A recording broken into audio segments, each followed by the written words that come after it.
Imagine you, or maybe someone you know, is at a party. Right, just a totally typical weekend night. Exactly. And someone brings out what looks like a completely standard, familiar substance. Like maybe it's a line of cocaine. Or what looks like a totally harmless tab of LSD on blotter paper. Yeah, or a prescription pill that looks exactly like a pharmaceutical Xanax or oxycodone. So you take it. And you feel okay for a minute, maybe? Right. But then your central nervous system just starts slowing down. Within minutes, the brain literally stops sending the signal to the lungs to expand. Your breathing just completely stops. The people around you realize what's happening. And they do exactly what public health protocols tell them to do, right? Yeah. They grab a standard dose of Narcan. They spray it up your nose and they wait for the reversal. But nothing happens. Your lips turn gray. A second dose goes in. Still nothing. Because the Narcan isn't working, at least not at that standard dosage. Exactly. The receptors in your brain are just being entirely overwhelmed by a chemical structure that our public health infrastructure is, well, completely blind to.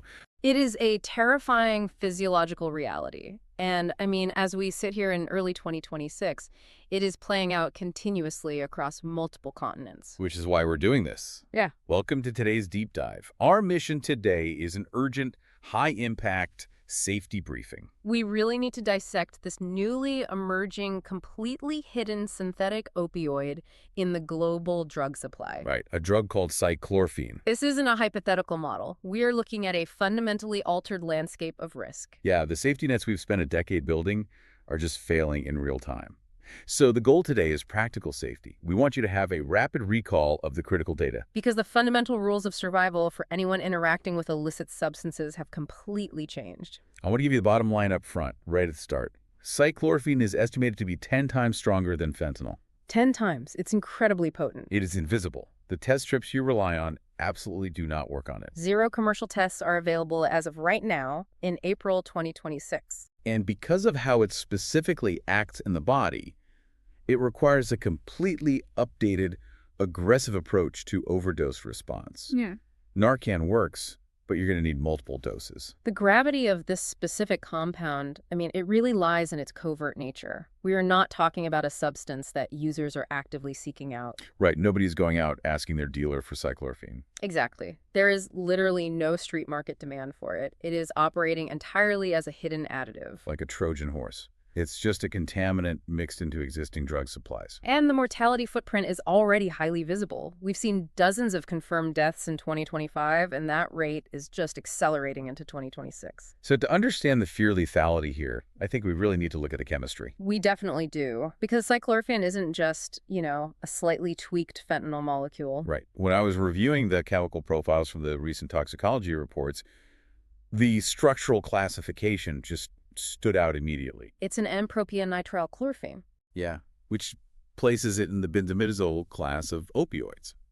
And we spent years dealing with fentanyl, right? But fentanyl is a piperidine derivative. Exactly. This benzimidazole structure is a completely different architectural family. That structural shift is basically the entire ballgame here, isn't it? It really is. To understand these benzimidazole opioids, we actually have to look back at pharmaceutical history for a second. Oh, right. Stuff from the 1950s. Yeah. The foundational compounds of this class, like etonidazine, they were synthesized by legitimate pharmaceutical researchers back in the 50s. They were looking for, better, safer painkillers. That was the goal. But they quickly abandoned the research. When they did the animal testing, the respiratory depression was just so profound. The breathing just stopped. Right. And the therapeutic index, the gap between a dose that helps pain and a dose that kills you, was so narrow that it could never be safely used in humans. So these chemical blueprints basically just sat in academic literature for decades, gathering dust. Exactly. Until clandestine chemists realized those old, abandoned blueprints were perfect for bypassing modern drug laws. Which is wild, since it has absolutely no approved medical or pharmaceutical purpose, right? It's never undergone a single clinical trial. Never. Its existence right now is purely a product of unregulated, illicit laboratory synthesis. And that brings us to the actual math of the potency, which is just terrifying. We already know the baseline, right? Yeah, fentanyl is roughly 50 to 100 times stronger than morphine. That's our baseline. But the consensus from the European laboratory consortiums on cychlorphine places it at roughly 10 times stronger than fentanyl. 10 times stronger. We're talking 50 to 200 times stronger than heroin. Or up to 5,000 times stronger than baseline morphine. I mean, okay, let's unpack this for the listener. It's hard to even conceptualize that multiplier. Right, if a standard dose of morphine is like a single cup of coffee, taking cyclorphine is like drinking an entire industrial vat of espresso in one sip. That's a really good analogy. But wait, if a lethal dose of fentanyl is already microscopic like, we always see those pictures of a few grains of salt next to a penny. Doesn't that mean a lethal dose of cyclorphine is literally invisible to the naked eye? It absolutely does. A lethal dose of cyclorphine is just a fraction of those salt grains. Oh, wow. You could have a lethal dose resting right on the pad of your thumb, and without magnification, you literally would not see it. That is deeply unsettling. So to put a physical mechanism to that extreme potency, let's look at what's actually happening at the mu-opioid receptors in the brain. Yeah, because the extreme lethality isn't just about the sheer amount of the drug, it's about binding affinity. Right. So imagine the mu-opioid receptor in your central nervous system is like a highly specific parking space. Okay, I like this. Fentanyl is like a standard delivery truck that pulls in, parks, and blocks the space, right? Huh. And that triggers the cascade of respiratory depression. Right, but cyclorphine is more like a massive, custom-built armored vehicle. Yeah, it doesn't just park perfectly in that space. Yeah. It effectively locks itself in place. And that binding affinity is precisely why the respiratory shutdown is so aggressive. It just latches on and won't let go. Exactly. Once cyclorphine activates that mu-opioid receptor, the G-protein-coupled cascade inside the neuron suppresses the brainstem's response. The response to carbon dioxide buildup in the blood, right? Yeah. Normally, when CO2 rises in your blood, your brain forces you to inhale. It's an automatic survival reflex. The cyclorphine just severs that communication loop entirely. Completely severs it. Initial reports from addiction treatment centers in Germany, where they've actually seen a localized outbreak of this, describe users experiencing a very warm, euphoric state. Like a heavier, much longer-lasting nod than traditional heroin. Yes. But the threshold between that heavy impairment and complete cessation of the respiratory drive is microscopically thin. Which makes its presence as a hidden additive the primary driver of this whole crisis. I mean, the sources outline a shocking diversity of substances where this is turning up. It really isn't everything. It's in heroin, which, is chemically predictable given the synthetic opioid market. Right. Mixing an opioid into an opioid makes a dark kind of economic sense. You bulk up weak heroin with a microscopic dusting of cyclorphine. But it's also showing up in cocaine, methamphetamine, counterfeit prescription pills mimicking oxycodone and Xanax, and even vape liquids. Here's where it gets really interesting, but also terrifying. I understand the heroin thing, but why are we seeing it in stimulants like cocaine or meth? It's a great question because obviously giving a massive depressant to a stimulant user isn't a pharmacological choice. Right. They want to be hyped up, not put to sleep. Exactly. It's actually an industrial logistics issue. We really have to strip away this illusion of sterile, high-tech cartel laboratories. So what does it actually look like? Clandestine processing facilities and street-level packagers are often using the exact same commercial blenders, the same digital scales, and the same bagging tables to process entirely different shipments. Oh, wow. So I was reading about the physical chemistry of the illicit pill presses, and the concept of powder density explains so much of this cross-contamination. It really does. If you have a highly dense powder and a very light, fluffy powder, they don't just mix evenly in a standard blender, right? No, they stratify. They separate into layers. And because cyclorphine is active at the microgram level, a single speck of dust left on a scale that is then used to weigh out a kilogram of cocaine creates a localized lethal cluster. Inside that brick of cocaine, yes. That is exactly the mechanism behind the hotspot phenomena. So it's literally lethal cross-contamination born of just poor industrial hygiene. Exactly. The person packaging the cocaine might not even know the cyclorphine dust was on the table. That's terrifying. But then the counterfeit pill market introduces a different variable entirely, right? Intentional chaotic blending. Yeah, the operators running these high-capacity illicit pill presses are buying raw chemical powders from overseas. They're pressing thousands of tablets an hour. And they just use whatever synthetic active ingredient they have on hand to create the physiological effect their buyers expect. Precisely. If they run out of a fentanyl precursor, they will seamlessly swap in cyclorphine to maintain the product's intoxicating effect. Completely agnostic to the fact that they are pressing a drug 10 times stronger into a pill marked Xanax. They don't care. And the margin for error in those clandestine pill presses is terrifying. Because if the binding agent and the active powder aren't homogenized perfectly, which, I mean, that requires pharmaceutical-grade V blenders and rigorous quality control, Right, which they don't have. then one counterfeit oxycodone pill might have 0 cyclorphine, while the pill pressed immediately after it contains 3 lethal doses. Exactly. And this chaotic supply chain leads directly to the most horrifying finding in the forensic reports. The blotter paper. Yes. Cyclorphine being dropped onto 6 mm absorbent paper blotters sold as LSD. This is a huge threat. It represents basically a perfect storm of intersecting risks, right? It does, because the chemistry of cyclorphine makes it highly lipophilic and solvent-soluble. Meaning it can be dissolved in a liquid suspension and dropped onto paper just as easily as LSD. Yes. But think about the demographic purchasing psychedelics on blotter paper. It's often young people experimenting, college students, festival goers. And they typically possess absolutely 0 biological tolerance to opioids. None. Their baseline physiological defense against a mu-opioid receptor agonist is non-existent. Right, because a user with a long-term heroin habit has basically downregulated their receptors over time. It takes more of the drug to suppress their breathing. Exactly. But a young person taking what they think is a hallucinogen has entirely naive receptors. So that microscopic amount of cyclorphine hits the brainstem, and the respiratory drive simply shuts off. Before they even realize they've consumed an opioid, it's an instant crisis. So directly to the listener here, we need to outline exactly who is at risk. There are 5 key groups we need to talk about. Right. First, obviously, people who use heroin or fentanyl because it's being intentionally mixed in. Second, people who use cocaine or meth. These are folks who are getting cross-contaminated batches and have 0 opioid tolerance. Third, people who buy pills on the street. Anyone buying fake oxycodone, Adderall, or Xanax. Fourth, young people experimenting. Anyone messing with psychedelics on blotter paper or illicit vape liquids. And fifth, and this is really the highest risk category for accidental death, is literally anyone with no opioid tolerance. Yeah, because when we aggregate these vectors, the risk profile expands to encompass virtually anyone interacting with the illicit drug market. There is no isolated demographic anymore. A person doing a line of cocaine on a weekend who has never touched an opioid in their life is facing the exact same mortality risk as a daily intravenous fentanyl user. In fact, due to that lack of receptor tolerance we just talked about, the stimulant user's risk of immediate catastrophic respiratory failure is arguably higher. So if the threat is this ubiquitous, the immediate logical defense is point-of-use testing, right? You would think so. I mean, harm reduction philosophy for the past half-decade has been anchored by the phrase, test before you ingest. We've relied so heavily on fentanyl test strips. But here is where the public health crisis deepens. Our current safety net has a massive hole in it. I need to deliver a very critical warning to anyone listening right now.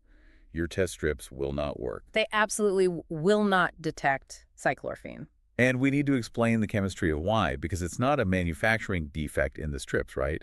It's a fundamental incompatibility. Exactly. We have to dive into the mechanics of lateral flow assays to understand this failure. So a lateral flow assay is the underlying technology of a fentanyl test strip. It's very similar to a rapid COVID test or a pregnancy test, right? Right. It relies on highly specific antibodies. These antibodies are bioengineered to recognize and physically bind to a specific molecular epitope. Like a distinct structural shape on the target molecule. Yes. And fentanyl test strips are populated with antibodies designed to recognize the piperidine ring structure, which is central to fentanyl and its close chemical analogs. But returning to our earlier discussion about the chemical profile, cyclorphine has a benzimidazole structure. So it completely lacks that piperidine backbone. Completely.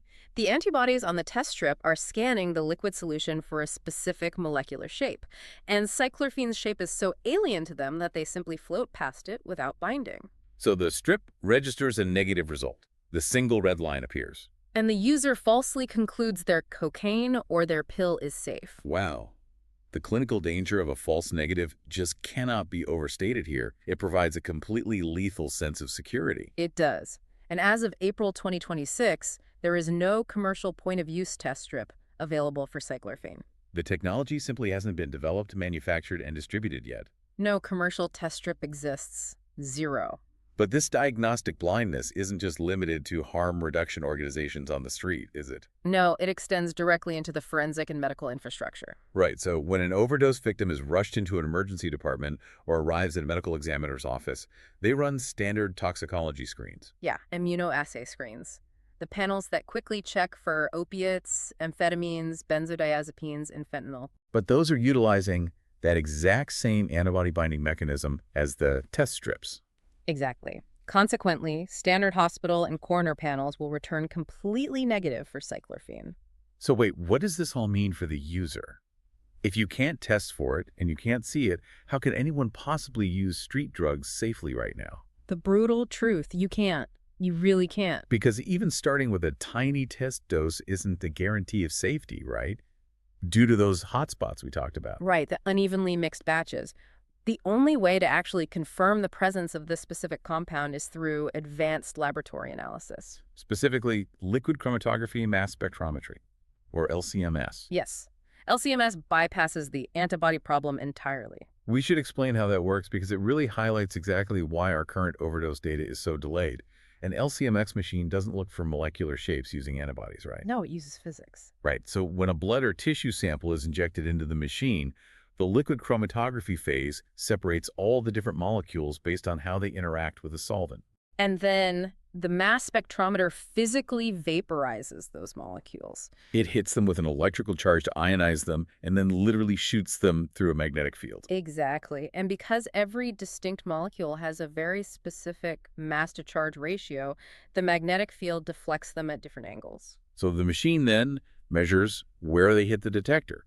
It effectively acts as a highly precise molecular scale. Right. It calculates the exact atomic weight of the substance down to the decimal point. And only then, by comparing that highly specific atomic weight to a known reference library of chemical standards, can a toxicologist say, yes, this is cyclorphine. But here's the problem. Local medical examiners and county coroners rarely run comprehensive LCMS panels on every single overdose. Because it is incredibly expensive, time-consuming, and requires the toxicologist to already possess the cyclorphine reference standard in their digital library. Exactly. If the coroner's office hasn't updated their digital library to include a chemical that was only synthesized in mid-2024, the mass spectrometer might register the mass, but the software won't know what to call it. So this creates a massive dark figure of mortality. The current numbers we have are undoubtedly a severe undercount. Many deaths are just being misclassified. If a coroner runs a standard panel and finds cocaine, but misses the cyclorphine because they didn't run an LCMS, the death is officially categorized as a cocaine overdose. And the true agent of respiratory failure remains undetected. The public health alerts aren't triggered. And the local community remains totally unaware that a highly lethal synthetic opioid is actively circulating in their stimulant supply. Which means individuals have no way of knowing the danger is present until the overdoses begin happening right in front of them. Because testing is impossible and the drug is hidden, overdoses are inevitable. We need to detail exactly what a cyclorphine overdose looks like. Yeah, and why standard emergency responses are no longer enough. So let's list the immediate signs. We mentioned them briefly, but let's be clear. Breathing slows or stops completely. The person becomes entirely unresponsive. You cannot wake them up. Their lips or fingernails turn blue or gray due to oxygen deprivation. And their pupils become pinpoint. Now, these are classic opioid signs, right? Yeah. But the extreme potency of cyclorphine means the escalation is different. The escalation from impairment to complete respiratory failure happens incredibly fast. Because of that extreme binding affinity we discussed earlier, the window for intervention is severely compressed. In a traditional heroin overdose, there is often a gradual tapering of the respiratory rate. The breathing becomes shallow, then erratic, then stops. But with cyclorphine, first responders are noting an almost immediate precipitous drop. The brainstem suppression is so dominant that the transition from consciousness to total respiratory arrest happens in a fraction of the usual time. This brings us to the frontline defense, naloxone, Narcan. I want to highlight the good news first. Yes, Narcan does reverse it. It does. From a pharmacological standpoint, Narcan is a competitive opioid antagonist. It competes for those same mu opioid receptors. Going back to our parking space analogy, if cyclorphine is the massive armored truck locked into the space, Narcan isn't a tow truck that pulls it away. Right, Narcan is a swarm of highly aggressive motorcycles. Yeah, they physically wedge themselves into the parking space, forcing the truck out and occupying the space without triggering the respiratory depression cascade. It is a phenomenal, life-saving molecule, but the interaction between Narcan and cyclorphine reveals a terrifying mathematical problem. Here is the critical caveat for the listener. One dose is rarely enough. In a standard heroin or even a mild fentanyl overdose, a single 4 milligram intranasal spray of Narcan is usually sufficient to flood the receptors. It evicts the opioid and restores the patient's respiratory drive within a few minutes. However, because cyclorphine binds with such overwhelming strength, that single swarm of motorcycles simply isn't enough to force the armored truck out of the space. First responders and harm reduction workers are reporting that they need to administer 3, 4, or sometimes even more standard mixes of Narcan just to achieve initial reversal. Just to get the person breathing again. So for an individual carrying a single 2-pack of Narcan in their bag, they simply do not have the pharmacological ammunition necessary to reverse a cyclorphine overdose on their own. They really don't. But even if a bystander manages to push 4 doses of Narcan and the person gasps for air and regains consciousness, There's another huge problem. The pharmacological timeline introduces an incredibly lethal secondary threat. re-narcotization. We really need to discuss the duration of the drug here. Cyclorphine's effects last longer than Narcan's. This is perhaps the most vital piece of clinical information for the public to understand. We have to look at the pharmacokinetics of both drugs. Specifically, their half-lives and their lipophilicity, right? Exactly. Narcan has a relatively short half-life in the human body. It is metabolized and eliminated within roughly 30 to 90 minutes. So the motorcycles run out of gas quickly and leave the parking space. Precisely. But cyclorphine is highly lipophilic, meaning it readily dissolves into and stores itself in the body's fat tissues. Wow. So while the Narcan is occupying the brain's receptors, the cyclorphine isn't destroyed. No, it is simply circulating in the bloodstream and leaching out of the fat tissues over time. So when the Narcan wears off and evacuates the receptors after an hour, the cyclorphine just immediately rebinds to those same receptors. Yes. Wait, so even if you save someone and they wake up, the Narcan could wear off while the cyclorphine is still in their system, and they could just stop breathing again. That is the terrifying reality. The person could be sitting up, talking, completely conscious, and an hour later, the respiratory drive just silently shuts off again. That is horrifying. This delayed secondary overdose is why the sleep it off mentality is an absolute death sentence with these novel synthetic opioids. So reversal in the field is only the very first step. Absolute continuous medical monitoring is required. You must call 911 immediately. The patient must be transported to an emergency department, Where physicians can initiate a continuous intravenous drip of naloxone to constantly replenish the antagonist at the receptor sites. while the body slowly metabolizes and clears the cyclorphine over several hours. Okay, so we've talked about the mechanics of the drug, but where is this actually happening right now? When we trace the emergence timeline through the epidemiological data, the velocity of the spread is just staggering. It really highlights how interconnected the illicit global supply chain is. So, tracing the timeline.